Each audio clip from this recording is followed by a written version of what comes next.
అందరికీ స్వాగతం. ఈరోజు మనం తెలంగాణ రైతు సంఘం సోషల్ మీడియా రాష్ట్ర కన్వీనింగ్ కమిటీ ఆధ్వర్యంలో తెలంగాణ సాయుధ రైతాంగ పోరాటం సాధించిన విజయాలు అనే అంశం పైన ఈరోజు వెబినార్ని నిర్వహిస్తున్నాం. ఈ వెబినార్లో మనతో మాట్లాడడానికి తెలంగాణ రైతు సంఘం రాష్ట్ర ప్రధాన కార్యదర్శి టి సాగర్ గారు వచ్చున్నారు. వారిని పరిచయమై మనల్ని ఉద్దేశించి ఈ అంశం మీద మాట్లాడాల్సిందిగా మీ తరపున కోరుతున్నాను. Thank you.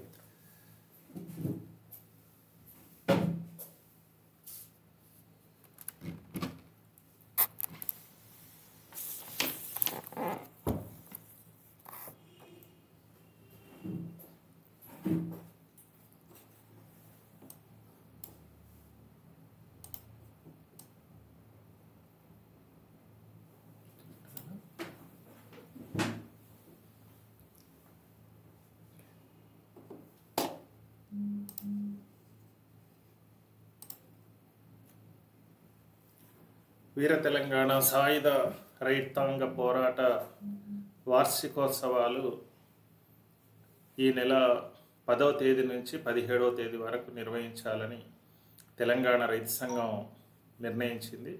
అందులో భాగంగానే రోజు సాయంత్రం 5 గంటలకు తెలంగాణ రైతు సంఘం ఫేస్బుక్ పేజీలో లైవ్ కార్యక్రమం జరుగుతూ ఉంది.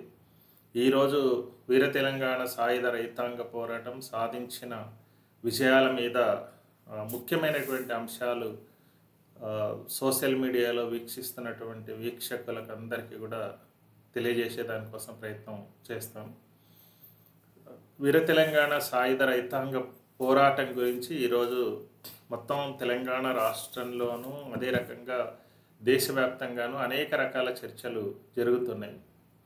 ముఖ్యంగా ఆ రోజు ఈ పోరాటంతో ఎలాంటి సంబంధం లేనటువంటి వాళ్ళు ఇది విమోచన జరిగింది అనేటువంటి అంశం మీద ప్రధానంగా చర్చ చేస్తున్నారు. వాస్తవంగా ఇది విమోచన లేదా విలీనమా లేదా విద్రోహమా అనేటువంటి ఈ అంశాల మీద కూడా ఈరోజు ప్రధానమైనటువంటి చర్చ జరుగుతాం. దాంతోపాటు వీర తెలంగాణ సాయుధ రైతాంగ పోరాటం దీనికి సంబంధించినటువంటి దాంట్లో విజయాలు సాధించినటువంటి అంశాల మీద కూడా చాలా సందర్భాల్లో చర్చ జరుగుతున్నటువంటి పరిస్థితి ఉంది. దీని మీద కూడా ఒక స్పష్టమైనటువంటి అవగాహన రావాల్సినటువంటి అవసరం ఉంది.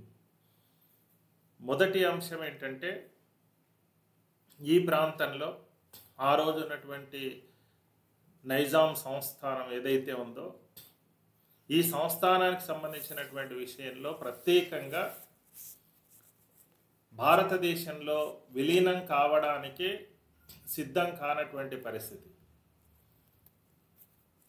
భారతదేశానికి 1947 ఆగస్టు 15న స్వాతంత్రం వస్తే, స్వాతంత్రం వచ్చిన తర్వాత కూడా స్వతంత్ర దేశాలుగానే ఉంటామని చెప్పి ఆ రోజు ముఖ్యమైనటువంటి 3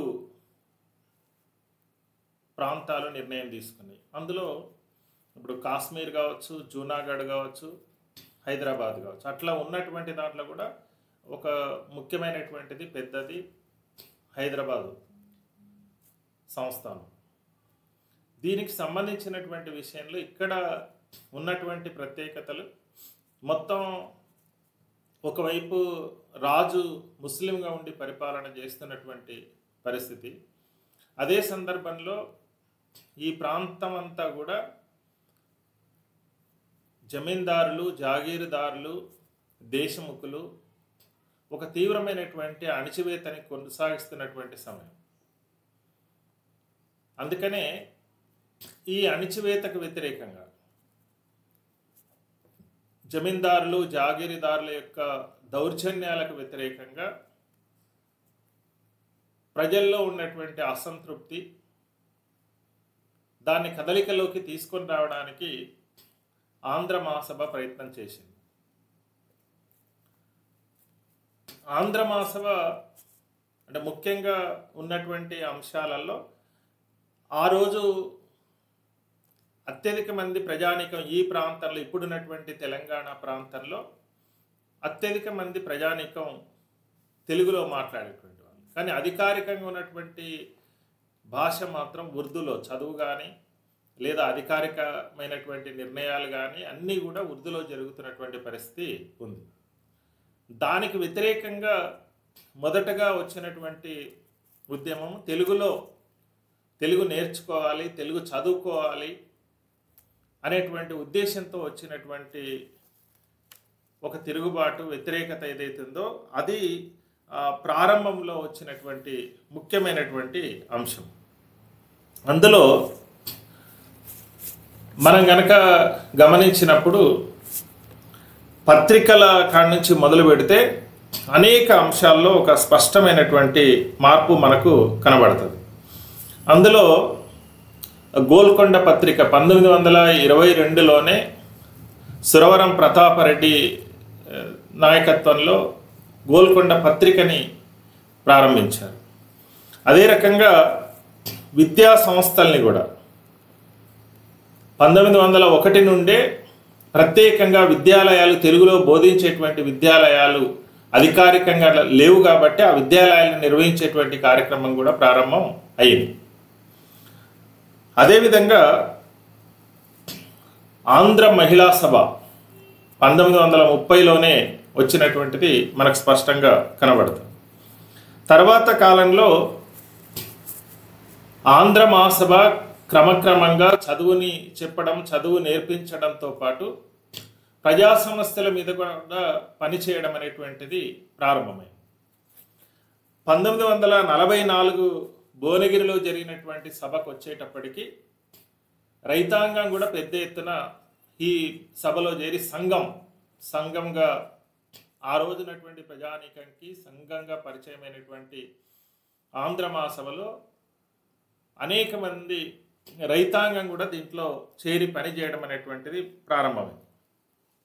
అప్పటికి రావి నారాయణ రెడ్డి కానీ, అదే రకంగా బద్దం ఎల్లారెడ్డి కానీ, ఆరుట్ల లక్ష్మీ నరసింహారెడ్డి కానీ, ఆరుట్ల కమలాదేవి కానీ, ఆరుట్ల రామచంద్రారెడ్డి కానీ, వీరందరూ కూడా సంఘంలో సభ్యులుగా చేరి ఆ నాయకత్వ బాధ్యతల్ని కూడా ఈ ప్రాంతానికి సంబంధించినటువంటి సంఘానికి బాధ్యతని చేపట్టిన తర్వాత దాని స్వరూపంలోనే ఒక మార్పు అనేటువంటిది వచ్చింది. ముఖ్యంగా రైతాంగం ఎదుర్కొంటున్నటువంటి సమస్యలు, గ్రామీణ ప్రజానీకం ఎదుర్కొంటున్నటువంటి సమస్యల మీద పనిచేయడం అనేటువంటిది ప్రారంభం అయింది. అందులో భూమి అంశం మీద ప్రధానమైనటువంటి కేంద్రీకరణ ప్రారంభం. ఆ రోజు ఉన్నటువంటి పరిస్థితులలో వీళ్ళకి భూమి ఉన్నప్పటికీ కూడా, వీళ్ళ చేతిలో భూమి ఉన్నప్పటికీ కూడా వెట్టి అనేటువంటిది ఒక ప్రధానమైనటువంటి అంశంగా గ్రామీణ ప్రాంతాల్లో ఉంది. ముందుగా ఆ భూస్వామి యొక్క పొలంలో పనిచేసిన తర్వాతనే విత్తనాలు వేసినా, నూర్పిడి చేసినా, ఏ కార్యక్రమం జరిగినా వ్యవసాయంలో ముందుగా భూస్వామి యొక్క పొలంలో చేసిన తర్వాతనే తమకున్నటువంటి భూమిలో కానీ లేదా కౌలుకు చేస్తున్నటువంటి భూమిలో కానీ పనికి వెళ్ళాలి. విత్తనాలు వేసేటువంటి సమయంలో కానీ లేదా నాట్లు వేసేటువంటి సమయంలో కానీ అదన్నులో విత్తనాలు వేసేటువంటి అవకాశం ఉన్నప్పుడు ముందు భూస్వామి భూమిలో వేయాలి. తర్వాతనే వీళ్ళ భూమి మీదకి రావాలి. అప్పుడు ఖచ్చితంగా అదనులో వేసినటువంటి విత్తనాలకు కానీ, అదనులో వేసినటువంటి నాట్లకు కానీ దిగుబడి కానీ లేదా చీడపీడల నుండి రక్షణ కానీ దానికి ఉంటుంది. కానీ రైతాంగం మాత్రం తర్వాత వేసుకోవాలి. అదను దాటిపోతుంది, చీడపీడల బెడద పెరుగుతుంది, వర్షాభావం ఉంటుంది, దానివల్ల దిగుబడి కూడా తగ్గిపోతుంది. అదే సందర్భంలో పన్నులు కూడా యథావిధిగా కట్టాల్సినటువంటి పరిస్థితి ఉంటుంది. దాంతోపాటు గ్రామాల్లో ఉండేటువంటి వ్యవసాయ ఆధారంగా ఉండేటువంటి వృత్తులు ఏవైతున్నాయో ఆ వృత్తులన్నీ కూడా ఈ దొరలకు ఉచితంగా సేవలు చేసుకునేటువంటి పరిస్థితి ఉంది.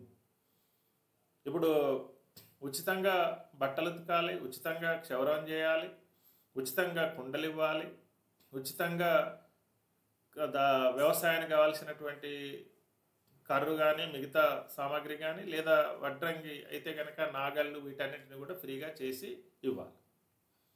ఈ పరిస్థితులలో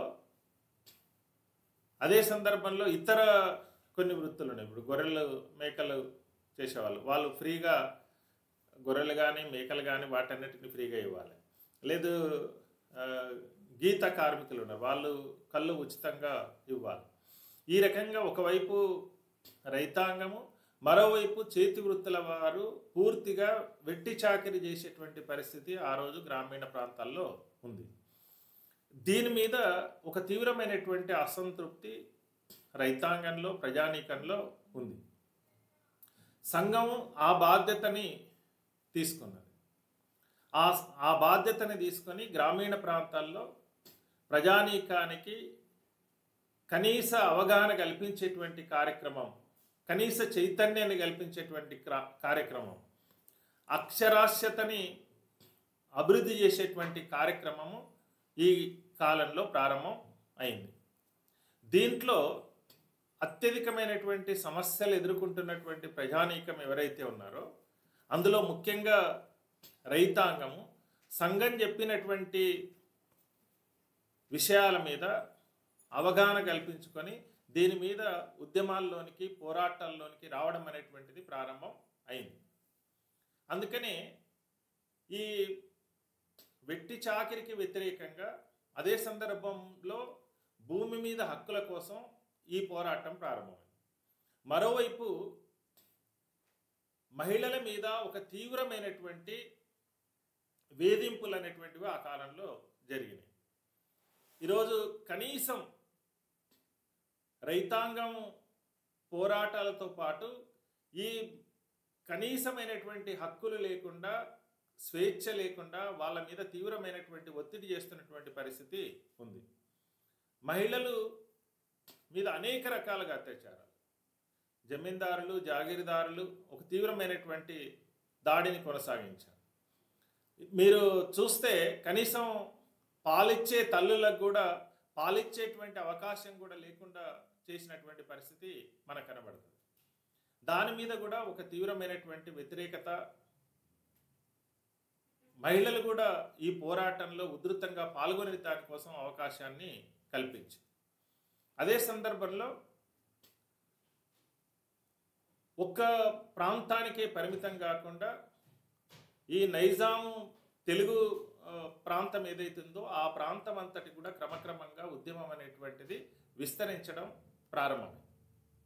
దాంతోపాటు మనం చూడాల్సినటువంటి దాంట్లో ఈరోజు ఒకవైపు జమీందారులు, జాగీర్దారులు, భూస్వాములు ఈ పోరాటాన్ని, దీంట్లో వాళ్ళ దోపిడీ ఏదైతుందో దానికి వ్యతిరేకంగా పోరాటాన్ని కొనసాగిస్తున్నారు. మరోవైపు ఈరోజు ఒక చర్చ జరుగుతున్నటువంటిది, విముక్తి జరిగింది అనేటువంటిది చెప్పేటువంటి దాంట్లో కూడా అంశాన్ని ప్రధానంగా ముందుకు తీసుకొస్తున్నారు. ఏంటి అనంటే ముస్లింలకు వ్యతిరేకంగా ఈ పోరాటం జరిగింది.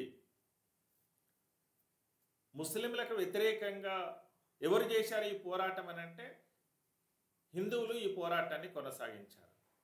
మనం గత అసెంబ్లీ ఎన్నికల కంటే ముందు చూస్తే సడన్గా రజాకార్ సినిమా వచ్చింది.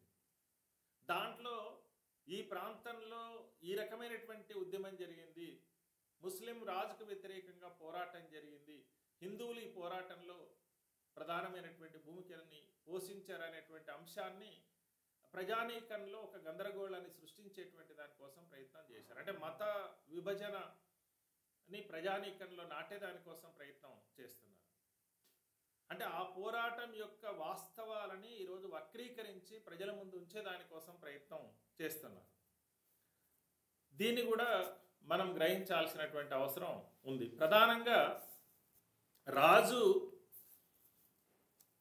ముస్లిం ఉండొచ్చు, కానీ ఆయన కింద ఉన్నటువంటి వాళ్ళు దేశ్ముఖులు లేదా జమీందారులు, జాగీర్దారులు ఎవరైతే ఉన్నారో వాళ్ళందరూ కూడా హిందువులే ఉన్నారు. ఈ ఈ అంశాన్ని కూడా మనం ప్రధానంగా దృష్టిలో పెట్టుకోవాలి. మరోవైపు పోరాటంలో ఎవరున్నారు? పోరాటం చేసేటువంటి దాంట్లో బందగి మొదటగా అమరుడైనటువంటి ఆయన ఉన్నాడు. వీర తెలంగాణ సాయుధ రైతాంగ పోరాట సంఘం పోరాటం జరుగుతుంది, వెట్టి చాకిరి మీద పోరాటం జరుగుతుంది, భూమి కావాలనేటువంటి అంశం మీద పోరాటం జరుగుతుంది, ఈ వృత్తులకు జరుగుతున్నటువంటి అన్యాయం మీద ఉద్యమం జరుగుతుంది. అంటే సాయుధ పోరాట రూపం తీసుకోకముందే బందగిని హత్య చేశారు. అదే సందర్భంలో అంటే ఒక సాయుధ పోరాట రూపం తీసుకోకముందే ఈ రకమైనటువంటి జరిగింది.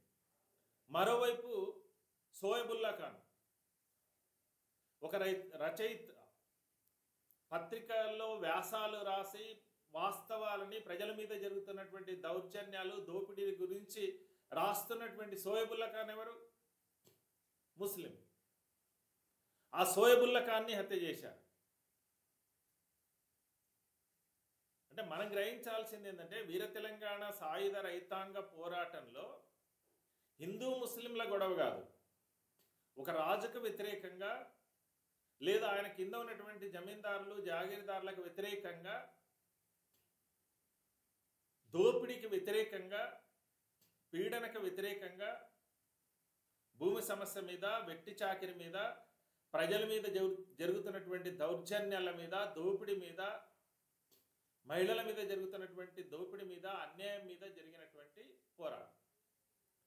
దాని పక్కకు పెట్టేసి హిందూ ముస్లింల యొక్క గొడవ అనేటువంటి అంశాన్ని చిత్రీకరించే దానికోసం ఈరోజు ప్రయత్నం చేస్తున్నారు. మనం గ్రహించాల్సింది ఏంటంటే ఈ పోరాటం హిందూ ముస్లింలని ఐక్యంగా, గ్రామీణ ప్రాంతాల్లో చూస్తే హిందూ ముస్లింలని ఐక్యంగా నిలబెట్టి ఒక తాటిపైకి తీసుకొచ్చి ఈ జమీందారులకు, జాగీర్దారులకు, నైజాం నవాబుకు వ్యతిరేకంగా జరిగినటువంటి పోరాటం ఐక్యంగా మనకు కనబడుతుంది. హిందూ ముస్లిం యొక్క ఐక్యత మనకు స్పష్టంగా కనబడుతుంది. అదే సందర్భంలో ఈ పోరాటంలో కులాలకు అతీతంగా పోరాటం జరిగినటువంటిది మనకు కనబడుతుంది. అన్ని రకాల సబ్బండ వర్గాలు ఈ పోరాటంలో భాగస్వాములైన. ఆ రోజు రైతాంగం ఉన్నారు, చేతివృత్తుల వాళ్ళు ఉన్నారు, కింది తరగతుల వాళ్ళందరూ కూడా ఐక్యంగా ఇప్పుడు సంఘంగా ఏర్పడినప్పుడు అన్ని తరగతుల వాళ్ళు ఉన్నారు. సాయుధ పోరాటాన్ని నడిపేటప్పుడు అన్ని తరగతుల వాళ్ళు ఉన్నారు.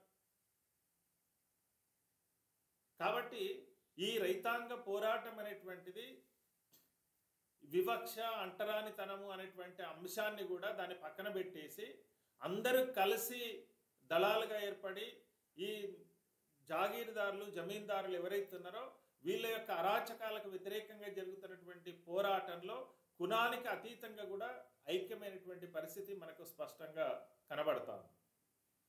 అంతేకాదు ఈరోజు కేవలం ఒక మతాంశం మీద ఖచ్చితంగా క్లియర్గా కనబడేటువంటిది ఐక్యంగా పోరాటాన్ని నిర్వహించినటువంటి దాంట్లో హిందువులు ఉన్నారు, ముస్లింలు ఉన్నారు, అన్ని తరగతుల ప్రజానీకం ఈ పోరాటంలో ఉన్నారనేటువంటి అంశం స్పష్టంగా మనకు కనబడుతుంది. అదే సందర్భంలో ఆ రోజునటువంటి ఫ్యూడల్ సమాజంలో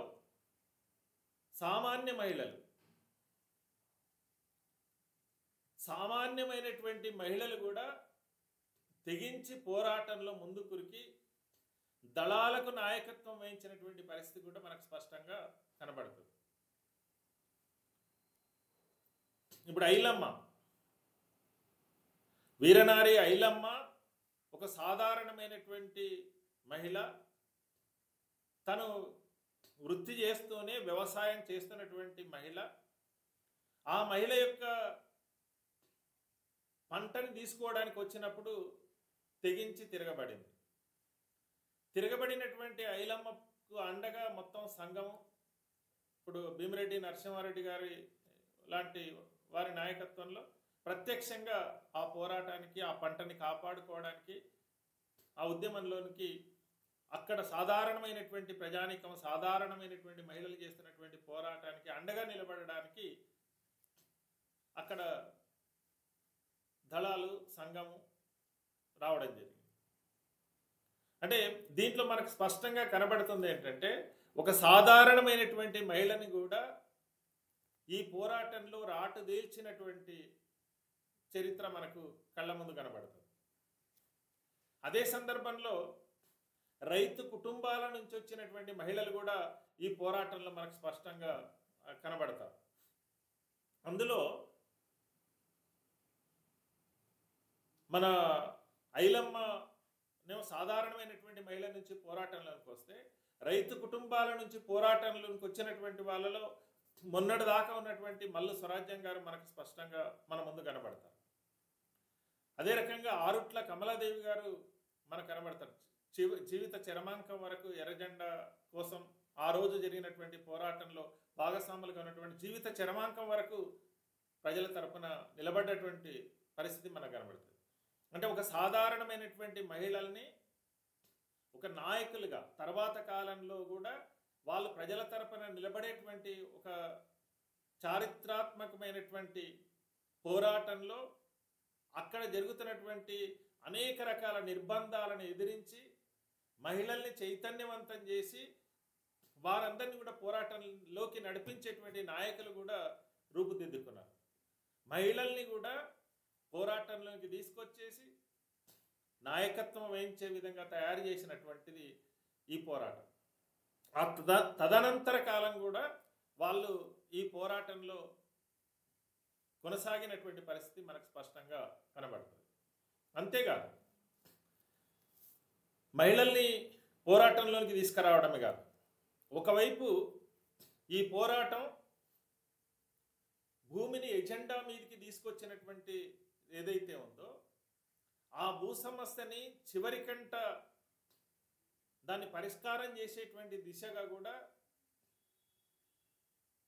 కొనసాగింది. ఎజెండా భూమితోనే ప్రారంభమైతే ఆ భూ సమస్యని ఒక్క హైదరాబాద్ వరకే పరిమితం కాకుండా లేదా నైజాం ప్రాంతం వరకే పరిమితం కాకుండా భారతదేశ వ్యాప్తంగా దాని ప్రభావం అనేటువంటిది వచ్చింది.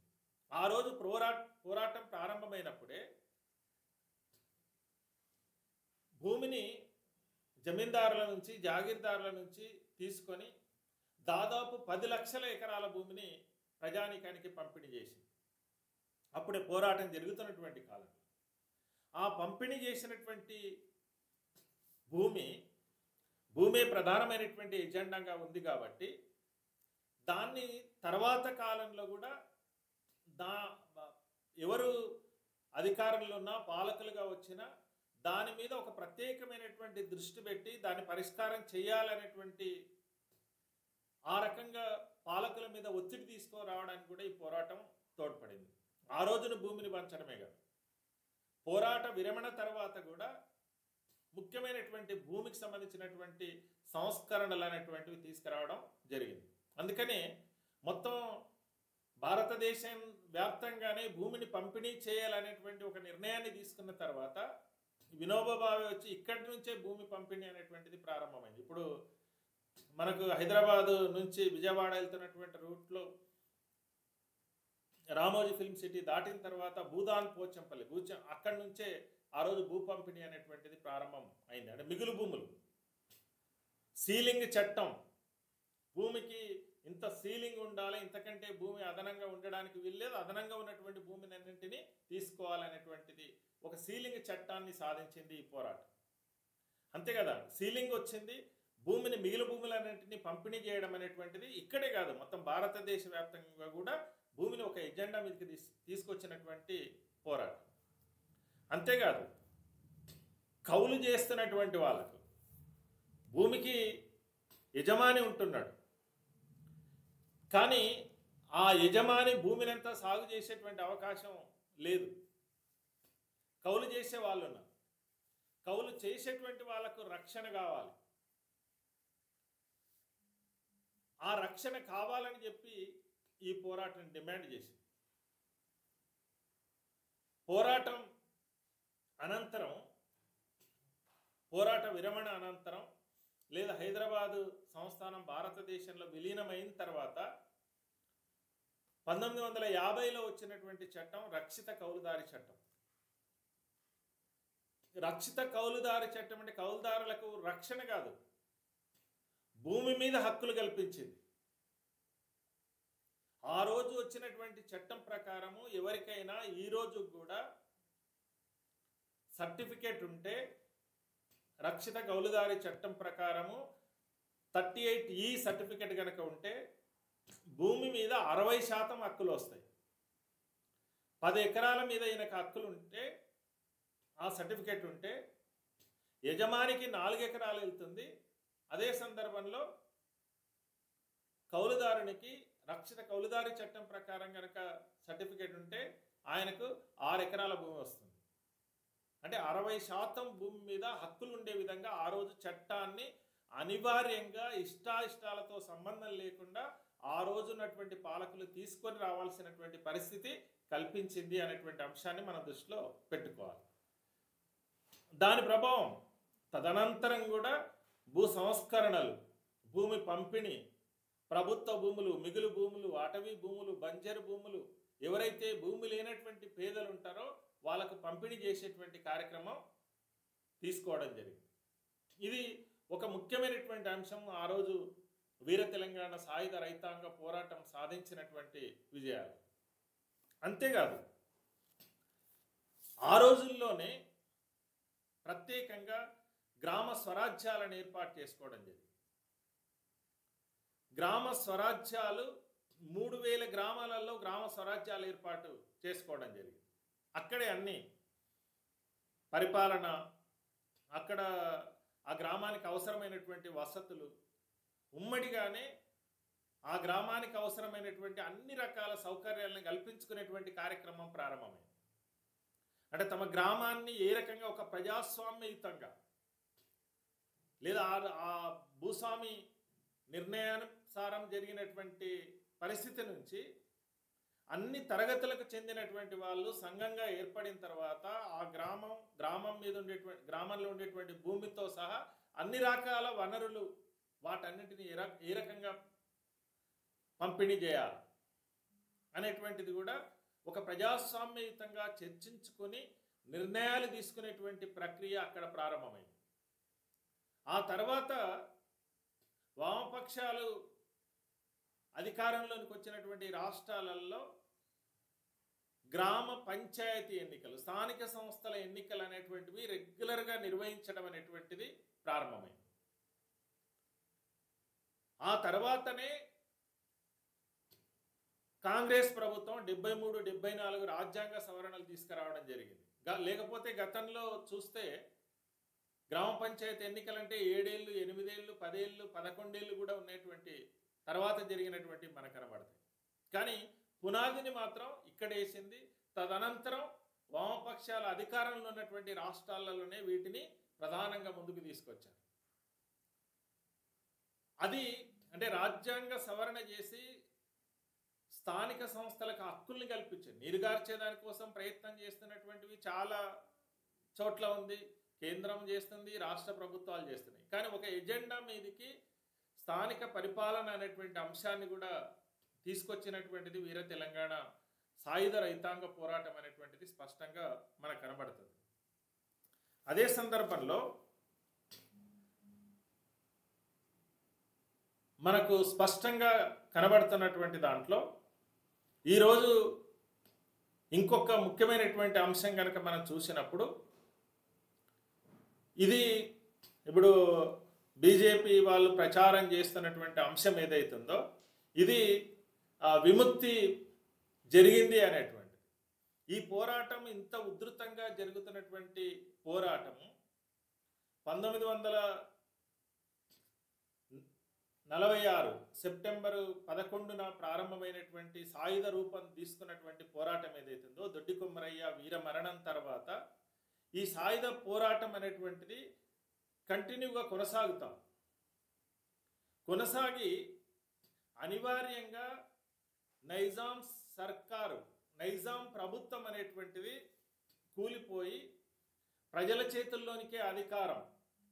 ఆ రోజు ఎర్రజెండాను పట్టుకొని సాయుధంగా పోరాటం చేస్తున్నటువంటి ప్రజానీకం ఎవరైతున్నారో ఆ దిశలో ఇక్కడికి యూనియన్ సైన్యాలు అనేటువంటివి రావడం జరిగింది. యూనియన్ సైన్యాలు ఇక్కడికి వచ్చిన తర్వాత నిజంగానే ప్రజలని విముక్తి చేసినట్లయితే ఆయనకే అన్ని రకాల అధికారాలను ఇవ్వడం, అదే రకంగా ఈ రజాకార్లకు నాయకుడిగా 60,000 సైన్యాన్ని ఏర్పాటు చేసుకొని రజాకార్ల ద్వారా అనేక రకాల దురాగతాలు చేసినటువంటి కాసిం రజ్వీని ఇక్కడి నుంచి పాకిస్తాన్కి పంపించేటువంటి కార్యక్రమాన్ని ఎవరు చేపట్టారు? ఆయనని ఇక్కడి నుంచి పంపించడం, అదే రకంగా దీనికి గవర్నర్ స్థానంలో ఇక్కడ రాజుని ప్రతిష్ఠించడం, అంటే విముక్తి చేయడం కాదు, ప్రధానంగా విలీనము మాత్రమే జరిగింది. భారతదేశంలో విలీనం మాత్రమే జరిగింది అనేటువంటి అంశాన్ని మనం స్పష్టంగా ఇక్కడ కనబడుతుంది. విముక్తి కాదు. విముక్తి ఇక్కడ పోరాటం చేసినటువంటి వీర తెలంగాణ సాయుధ రైతాంగ పోరాటంలో భాగస్వామిగా ఉన్నటువంటి ఆ రోజు ఉన్నటువంటి ఆంధ్ర మహాసభ నుంచి మొదలుకుంటే ఎర్రజెండా కమ్యూనిస్ట్ పార్టీ దాని నాయకత్వంలో పోరాటం జరిగింది. రెండవ అంశం సెప్టెంబర్ 17, 1948కి సాయుధ పోరాటం విరమణ జరగలేదు. అది 1951 అక్టోబరు 21 వరకు ఈ పోరాటం కొనసాగింది. దాని తర్వాతనే స్పష్టంగా పోరాట విరమణ అనేటువంటిది ప్రకటన చేయడం జరిగింది. ఇక్కడ ఒక స్పష్టమైనటువంటి అంశాన్ని మనం గ్రహించాల్సింది ఏంటంటే, నైజాం నవాబు రజాకార్లు వాళ్ళ చేతులలో 1500 మంది చనిపోతే, యూనియన్ సైన్యాలు వచ్చిన తర్వాత దాదాపు 2500 మంది, మొత్తం 4000 మంది పోరాటంలో వీరమరణం పొందితే, యూనియన్ సైన్యాలు వచ్చిన తర్వాత 2500 మంది చనిపోతారు.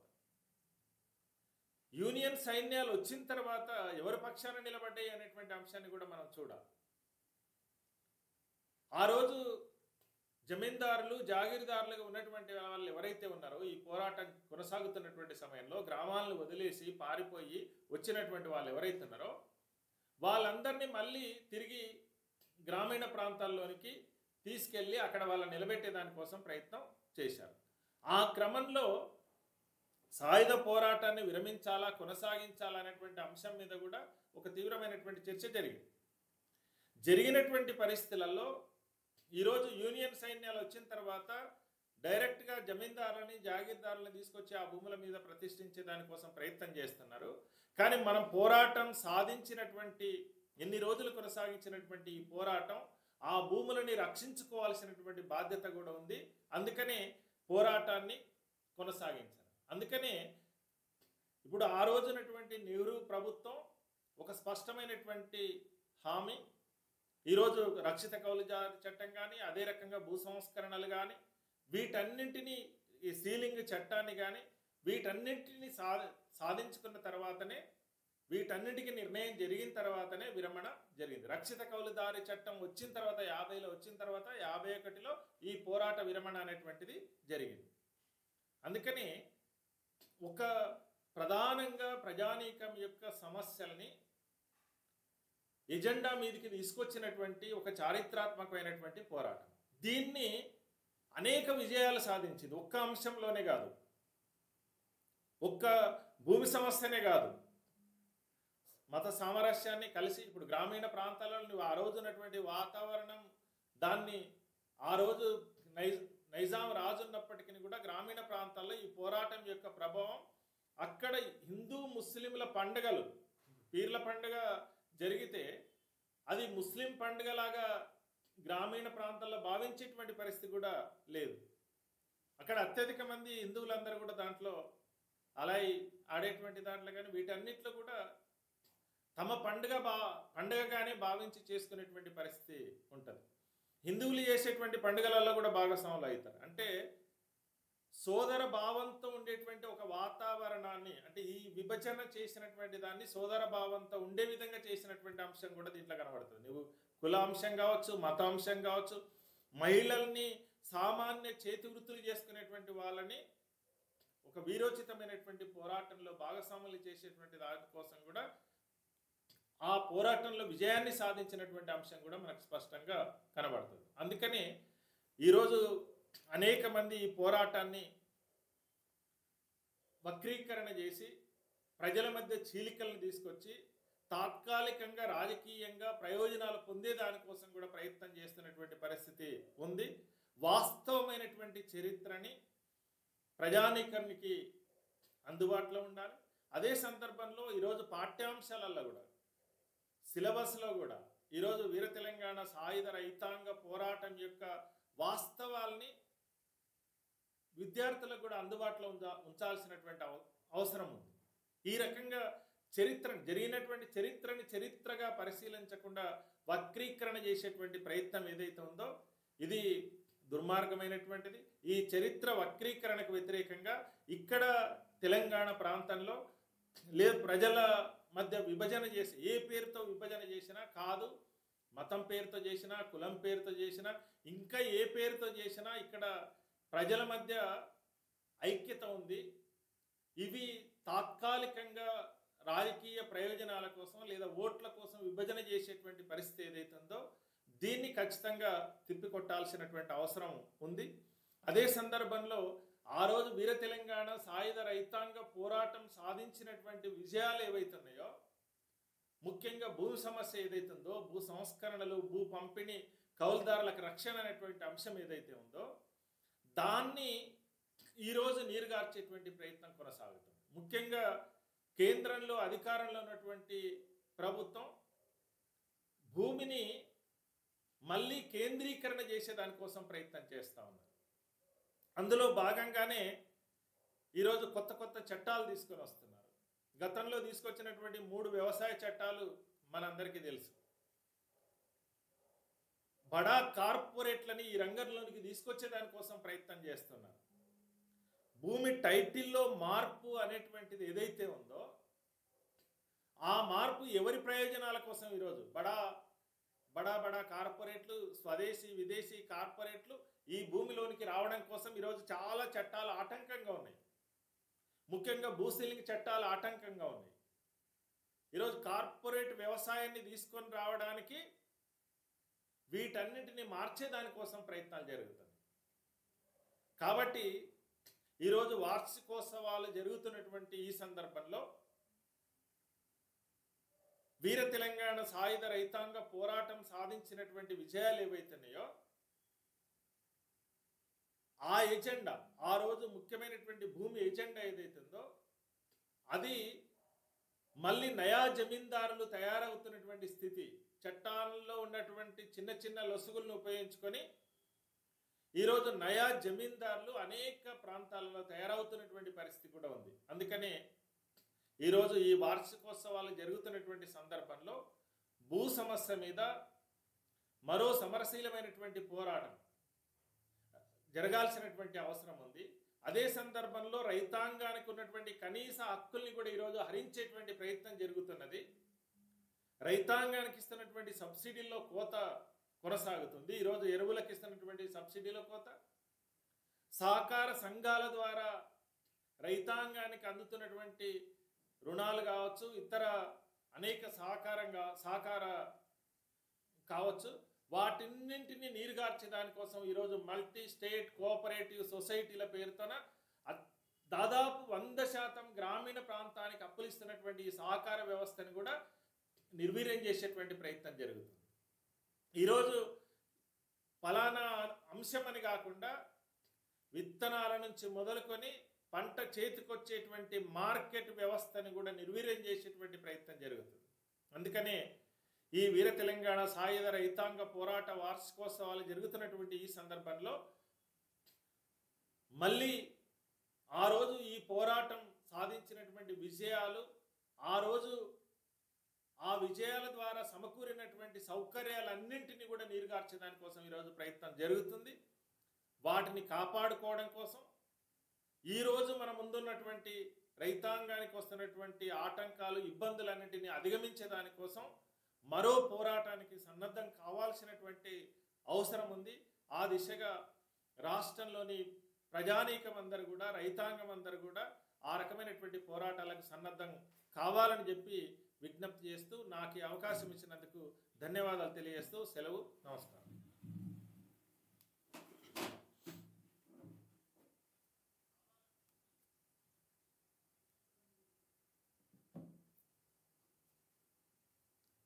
మిత్రులారా,